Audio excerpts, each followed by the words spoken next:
Ingin selalu tampil sempurna merupakan hal yang sangat didambakan oleh semua orang.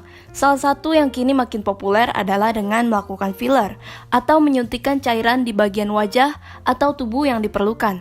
Hal ini dikarenakan fungsi filler wajah memiliki efek yang luar biasa jika dilakukan dengan penanganan dan perawatan yang tepat. Namun metode ini juga punya efek samping. Ini dia efek samping filler bagi kesehatan. Nah Sobat VVC, kira-kira apa saja ya efek samping dari filler ini? Yuk simak selengkapnya mengenai filler bersama Dr. Cynthia Jayanto, dokter anti-aging dan estetika berikut ini. Apa itu filler?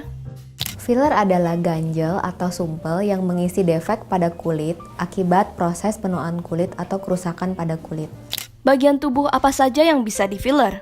Bagian yang bisa di-filler itu ada banyak bagian, di mana kita perlu melihat dahulu bagian kulit yang mengalami kondisi kerut, gelambir, kendur, elastisitasnya buruk. Nah, jadi dari situ kita bisa lihat bagiannya tersebut yang kurang yang mana. Dan biasanya bagian yang bisa dikerjakan itu seperti area wajah, leher, bibir, hidung, payudara, pantat, punggung tangan, bahkan alat kelamin wanita seperti vagina. Kapan hasil filler akan terlihat? Filler itu akan terlihat seketika itu saat dikerjakan.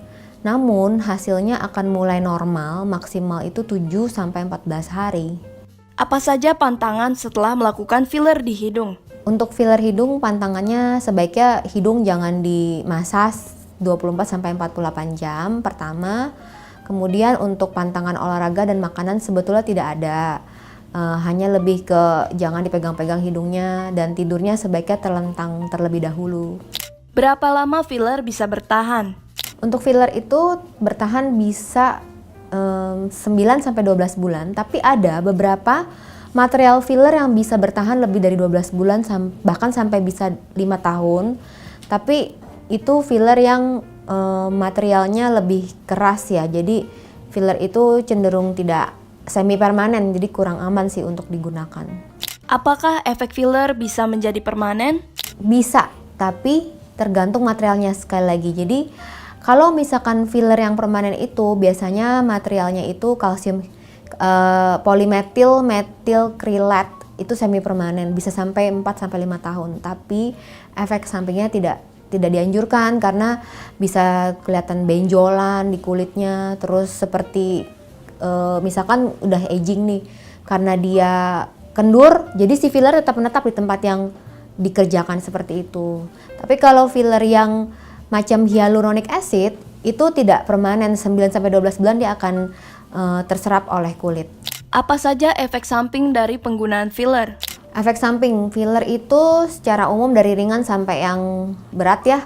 Pertama lebam, jadi itu wajar kalau ada lebam atau biru karena mungkin bisa akibat proses pemasasan saat dibentuk. Kemudian bisa juga proses dari penyuntikan, lebam biru itu bisa terjadi.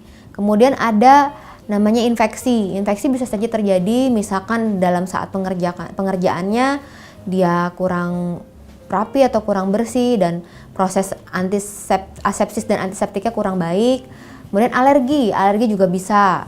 Terus granuloma itu maksudnya adalah terjadi massa tonjolan akibat filler yang dikerjakan. Misalkan fillernya itu terlalu ke bagian kulit atas, padahal harusnya dia lebih dalam disuntikannya, akibatnya terjadi tonjolan itu atau disebut granuloma. Yang paling tidak baik adalah nekrosis. Itu sama dengan kematian jaringan. Nekrosis ini bisa berefek buruk bila tidak segera dilakukan, bahkan bisa kematian jaringan sehingga terjadi kebutaan, bisa juga bahkan nekrosis ini bikin jaringan yang sehat itu jadi nggak normal, jadi rusak ya, seperti itu. Itu yang paling buruk ya sih. Sekian pembahasan mengenai filler pada hari ini dengan saya Dr. Cynthia Jayanto, Magister Biomedika, Anti-Aging Medicine. Sampai jumpa di pembahasan berikutnya.